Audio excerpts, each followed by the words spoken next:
नमस्कार दोस्तों, जय हिंद, राधे राधे। कैसे हो आप सब? आई होप आप सभी अच्छे होंगे। 5 के पिटारे की सीरीज जो चल रही है रेलवे ग्रुप के लिए स्पेशल, उसमें हम लोग आ चुके लेक्चर नंबर 14 पर।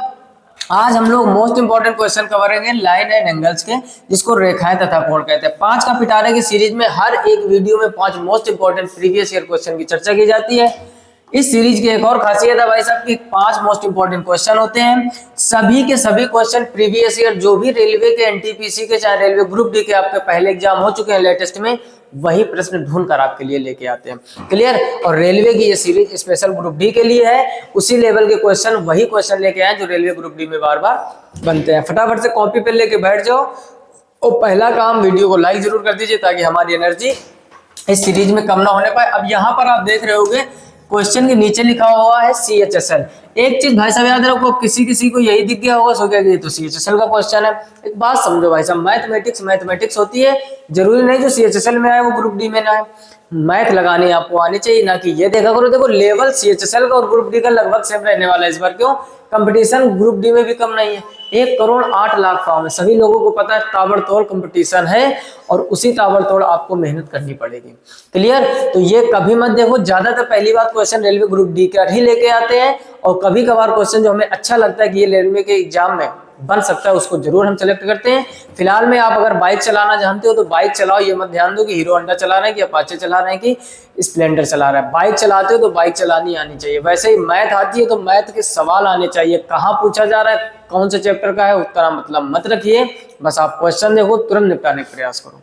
क्लियर? देखते हैं प्रश्न कह रहे हैं, यदि दो संपूर्ण कोणों का अंतर 74 है तो उनमें से एक कोण होगा। देखो भाई साहब, दो प्रकार की चीजें हैं। अब इस क्वेश्चन को क्यों सिलेक्ट किया? ताकि आपको हम 2-4 बातें और अलग से बता सकें। जैसे एक होता है कोटि पूरक, है जिसको कहते हैं हम लोग पूरक कोण। ध्यान से समझना, एक होता है भाई साहब पूरक कोण, और दूसरा पॉइंट आता है आपका समपूरक कोण। क्या आता है? समपूरक कोण। अब समझना ध्यान से, पूरक कोण भाई साहब वो होता है जहां पर दोनों कोणों का जो योग होता है वो 90 डिग्री होता है, और समपूरक कोण वो होता है जहां पर दोनों कोणों का योग 180 डिग्री होता है। इतनी बात समझ गए कि नहीं? अब देखो इसके लिए एक सुपर ट्रिक बताते हैं। कई बार हमारे भाई लोग ये भूल जाते हैं कि पूरक में 180 है कि संपूरक में, तो इसके लिए एक सुपर ट्रिक बताते हैं। आप अगर यहाँ पर भाई साहब देखोगे, ये लिखा हुआ है पूरक और ये लिखा हुआ है संपूरक। अब देखो आपसे हम कह रहे हैं कि इन दोनों में शब्द कौन सा बड़ा है, तो आप कहोगे बड़ा शब्द संपूरक है, तो बड़ा शब्द ये, तो बड़ा कोण इसी के साथ रहेगा। ये इन दोनों की तुलना में छोटा शब्द है तो इसके साथ छोटा वाला रहेगा। अब बोलो कभी जीवन में भूल पाओगे? पूरक यानी छोटा शब्द है तो 90, संपूरक बड़ा शब्द है तो बड़ा यानी 180, और दो ही कोण होते हैं 90 और 180। अब क्वेश्चन को लगाने का प्रयास करेंगे, समझना ध्यान से। कह रहा है संपूरक कोणों का अंतर, अंतर आप सभी लोग जानते हो माइनस। कह रहा है संपूरक कोणों का जो अंतर है यानी θ1 माइनस θ2 वो कितना दिया गया है? 74। अंतर का मतलब भाई साहब अगर एक 1 है तो दूसरा 74 ज्यादा है। क्लियर? और हम लोग कॉन्सेप्ट पढ़े कि संपूरक कोणों का जो योग है, संपूरक ही तो लिखा है, वो कितना होता है? 180। बस आप इसको हल कर लीजिए, θ2 से θ2 कट जाएगा यानी 2θ1 बराबर, जोड़ो 4 8 7 15 25, 254 हो जाएगा। 2 से इसको काट दो तो थीटा बराबर हो जाएगा 2 एकम 2, 2 दूनी 4, 2 सत्ते 14, कितना आ जाएगा? 127। अब कंडीशन करो उनमें से एक कोण क्या होगा। अब भाई साहब आप थोड़ा सा दिमाग लगाओ, एक कोण कितना आ गया है? 127। क्या आपको कहीं 127 ऑप्शन दिख रहा है? इसका मतलब अब इसको 180 घटा देनी θ2। जैसे आप इसको 180 से 127 घटाओगे तो कितना बच जाएगा? 10 में 7 कम करोगे 3, इधर बचेगा 7, 7 में 2 कम करो 5, तो फाइनल आंसर कितना आ जाएगा? 53। अब आपका ऑप्शन मैच कर गया। फिर से समझ लो, कुछ लोगों को कॉन्सेप्ट कम समझ में आया होगा। जब भी पूरक कोण की बात करें दोनों का योग 90 होता है, समपूरक की बात करें दोनों का योग 180 होता है। दूसरी खास बात, अंतर दिया था 74 तो माइनस से लगा दिया, योग 180 होता है, ऊपर बताया हमने। दोनों को हल करोगे θ1 आया 127। कह रहा उनमें से एक कोण कौन होगा? आ तो गया 127, लेकिन कहीं आपको ऑप्शन में 127 दिख रहा है? नहीं दिख रहा, तुरंत 180 से घटा दो तो दूसरा वाला, तो 53 इसका आंसर हो जाएगा। क्लियर? इसका भी जल्दी से स्क्रीनशॉट कर लीजिए। हर एक प्रश्न आपके लिए जबरदस्त लेके आते हैं। ये है क्वेश्चन नंबर 2, ऐसे नंबर 2 डाल लो जहां पर काउंटिंग नहीं पड़ी है। कह रहा है एक कोण का मान उसके कोटि पूरक कोण से 18 अधिक है। देखो कोटि पूरक का है चाहे पूरक का है, समझो कोटि पूरक का है और चाहे पूरक का है तो वो कॉमन सेंस रखो कि पूरक या कोटि पूरक इन दोनों का योग होता है 90 डिग्री। कह रहा है एक जो है दूसरे कोण से 18 कम है, 18 कम है तो मतलब तो वही हो गया, 18 का अंतर चल रहा है, यानी θ1 माइनस θ2 बराबर कितना दिया गया 18 डिग्री। इससे ये काट दो तो 2θ1 बराबर क्या हो जाएगा 8, 9 और 1 10, 108, 2 से इसको काटोगे भाई साहब तो θ1 बराबर कितना हो जाएगा 54 डिग्री। इतनी बात समझ में आई। अब क्वेश्चन को पढ़ो जल्दबाजी में 54 में टिक कर देना। 18 कम है तो कह रहा कोण का मान क्या होगा। अब देखो 18 कम है, एक कोण का मान उसके कोटि पूरक कोण से 18 कम है तो कोण का मान करो 18 कम है। अब देखोगे अगर एक 54 है भाई साहब तो दिमाग लगाओ 90 में जब आप 54 घटाओगे तो कितना बचेगा 36। कॉमन सेंस रखो 90 में जब आप 54 घटाओगे कितना बचेगा 36। कह रहे हो उस कोण का मान निकालना है जो 18 कम है। अब 54 से ही तो 18 कम है तो इसका ऑप्शन डी सही करोगे 36। कुछ लोग जल्दबाजी में चौपट कर चुके होंगे और नहीं किया होगा तो जल्दबाजी में एग्जाम में कर सकते हो। फिर से समझ लो भाई साहब, θ1 54 आ गया, ऑप्शन आपको दिख रहा होगा सी, गलती से इसको मत कर देना। फिर से समझो, लैंग्वेज समझो ना।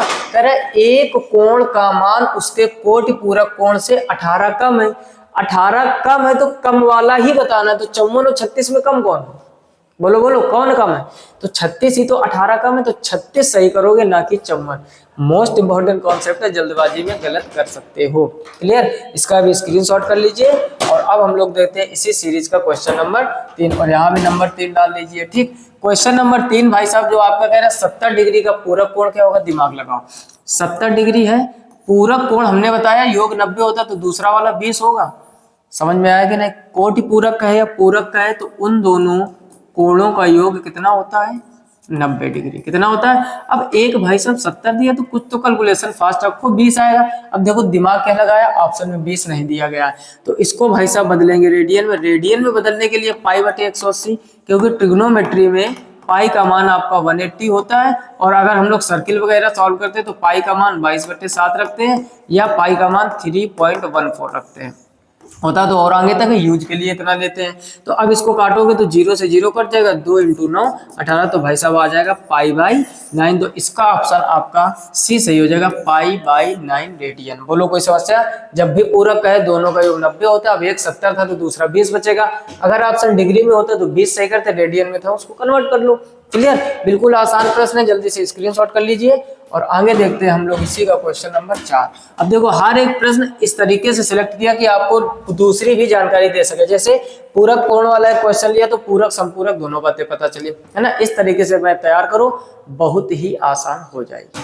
क्लियर। अब देखो यहाँ पर कह रहा है 30 डिग्री 20 मिनट का पूरक कोण, यहाँ पर कह रहा है 30 डिग्री और 20 मिनट। पहले तो यही मिनट वाली कहानी समझ लो। 1 डिग्री बराबर भाई साहब होता है 60 मिनट, 1 मिनट बराबर होता है भाई साहब 60 सेकेंड। और जो पूरक कोण होता है हम बताते हुए चल ही रहे कि उनका योग कितना होता है 90 डिग्री। अगर कहीं गलती से मिल जाए समपूरक, क्या मिल जाए समपूरक, तो वो कितना होता है 180। पहले बताओ यहाँ तक कोई समस्या। स्टार बना के नोटबुक में नोट करते जाइए, केवल पिक्चर की तरीके मत देखिए, है ना। ये दिलवाले मूवी नहीं चल रहा है अजय देवगन की, जो आप बस देखते जा रहे हो, लिखना विखना कुछ नहीं, लिखते हुए चलो समझते हुए चलो। अब भाई साहब समझो कह रहा है 30 डिग्री और 20 मिनट, ये इसका क्या है पूछ रहा पूरक कोण। तो पूरक कोण भाई साहब अगर मान लो थोड़ी देर के लिए ये 30 डिग्री होता तो इसका पूरक कोण 60 होता कि नहीं, दोनों का योग 90 होता है। अब देखो 30 डिग्री 20 मिनट कह रहा है तो यानी 60 में एक कम कर दो तो ये बचा होगा 59 डिग्री। अब मिनट कितना होता है, 1 डिग्री में भाई साहब होते हैं 60 मिनट, 20 इसमें तो 40 मिनट इसमें हो गए, तो 59 degree 40 minute, 59 degree 40 minute. Option B will be right answer. बात पल्ले नहीं पड़ी होगी, फिर से समझ लो। दोनों का योग 90 होगा पूरक के लिए। एक 30 है तो मिनट पहले भूल जाओ थोड़ी देर के लिए, एक 30 है तो दूसरा कितना होगा, बोलो दूसरा कितना होगा 60। अब ये 30 डिग्री 20 मिनट था तो 60 में पूरा डिग्री नहीं होगा तो एक कम कर दो 59 डिग्री। अब इधर 20 मिनट है तो उधर 40 मिनट होगा, क्योंकि 20-40 तभी तो 1 डिग्री बनेगा। के लिए तो ऐसे कॉमन सेंस लगाकर हम लोग बड़ी आसानी से हल कर लेंगे। इसका भी स्क्रीनशॉट कर लीजिए। और अब हम लोग देखते हैं जबरदस्त क्वेश्चन, और इस 5 के पिटारे के सीरीज का जो रेखाएं तथा कोण का है ये लास्ट क्वेश्चन है। कह रहे निम्नलिखित आकृति में यदि इफ लिखा हुआ है L पैरेलल M तो A और B द्वारा चिन्हित कोणों की माप। समझो ये फिगर भाई साहब कुछ इस टाइप से बना हुआ दिख रहा होगा आपको। इसी में हम डार्क करने का प्रयास करते हैं। ये वाली है भाई साहब L लाइन, आपकी L है, और ये वाली जो लाइन है वो है M। ठीक, कह रहा है कि समांतर है दोनों, ए बी द्वारा चिन्हित कोणों की माप ज्ञात कीजिए। अब देखो ये वाला भाई साहब ए दिया गया है और ये वाला दिया गया है बी। ए और बी का मान निकालना बहुत ही जबरदस्त। देखो एक चीज समझो, ये टोटल लाइन पूरी सीधी है। हमने आपको पीछे कई जगह सिखाया सीधी लाइन हो, ये पूरा कोण अगर आपसे पूछ दिया जाए तो ये 180 होता है। अब दिमाग लगाओ भाई साहब, ये अगर टोटल की बात करें तो 180 होगा। 180 में 110 तो सिर्फ इतना दिया गया, तो अंदर वाला कितना बचा होगा? 70। कॉमन सेंस लगाओ, बहुत ही आसान है, पेन तक नहीं उठाने पड़ते हैं ऐसे। अब देखो हमने आपको कहा था जैसे कोई लाइन ऐसी और ऐसी लाइन हम खींच दे, ठीक, या ऐसी लाइन खींच दे, तो ये जो भाई साहब कोण होते हैं ये सब बराबर कोण होते हैं। ठीक, पीछे हमने रेखाएं तथा कोण में डिटेल में चीजें सिखाई हैं। अब कॉमन सेंस रखो भाई साहब, अगर ये वाला 70 है तो ये वाला भी कितना होगा? 70 डिग्री। तो ए का मान कितना आ गया? 70। ए का मान 70 एक जगह पर ही दिया है, ऑप्शन सी से हो जाएगा, बी निकालने की जरूरत नहीं, आपके संतुष्टि के लिए निकालेंगे वो भी। अब देखो भाई साहब, ऐसा ये त्रिभुज बन गया है, ये त्रिभुज कुछ इस टाइप से बन गया है। इस त्रिभुज में इधर वाला कितना दिया गया है? 40, और ये वाला हम लोगों ने कितना निकाल लिया? 70। आप सभी लोगों को पता है त्रिभुज के तीनों आंतरिक कोणों का योग 180 होता है, तो 7 4 घेरा 110 हो गया। 110 हो गया तो ये वाला कितना बचेगा? 70 डिग्री। यानी इस वाले कोण में ये कितना है? 70। और फिर यही पूरी लाइन बन जाएगी तो ये पूरा कोण कितना होगा? 180। 180 में 70 इधर हो गया तो ये वाला 110 बचेगा कि नहीं? तो वही बी का मान 110 दिया। Option C will be right answer. अगर आपको थोड़ा सा भी कोण के बारे में नॉलेज है तो बड़ी आसानी से कर पाएंगे। Option C will be right answer. Clear? तो आज 5 के पिटारे की सीरीज में इतना ही। चीजें मजेदार लग रही हो कमेंट बॉक्स में कमेंट कीजिए, सीरीज कंटिन्यू रखी जाए। जब तक रेलवे के एग्जाम हो रहा है वो भी बात बताइए, जितना हो सके अपने मित्रों में जरूर साझा कीजिए ताकि उनकी भी तैयारी बेहतर हो सके। साथ ही साथ आप चैनल पर पहली बार आए तो सब्सक्राइब करके नोटिफिकेशन बेल को आप पर सेलेक्ट कीजिए ताकि हर एक वीडियो की नोटिफिकेशन सबसे पहले आप तक पहुंचे। मिलते हैं नेक्स्ट वीडियो में, तब तक के लिए नमस्कार, राधे राधे और जय हिंद।